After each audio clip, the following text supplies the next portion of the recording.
Hi guys, good morning. Today is Wednesday, so Christmas Day. Merry Christmas muna sa atin lahat guys. So ngayon is magti-training muna ulit tayo, Christmas toss 20 km dito mula sa loob hanggang doon sa pagtutosan natin. So ngayon magkakarga tayo. So time check muna tayo is 10:35 AM Wednesday, December 25. So ikakarga natin yung mga yan muna, Christmas toss natin, kasi malapit na nga yung training natin para sa summer race January. So ilang linggo na lang, ilang araw na lang, January na. So week siguro start na yung training natin. So magkakarga muna tayo guys.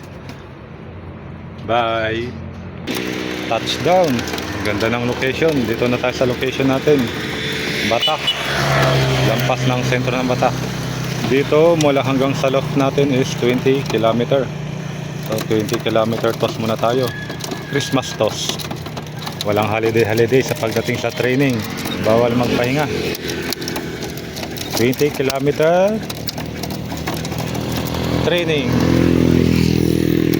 So re-release na natin. Ayan, nagkumahos na sila.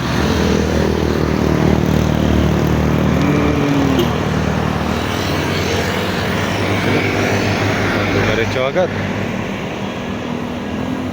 Christmas toss. Ang ganda ng location dito.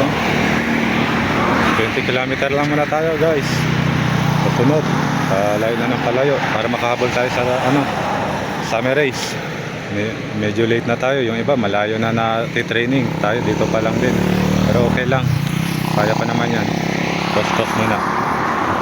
So yun na sila. So hanggang dito na lang muna guys. Yun, ayun sila.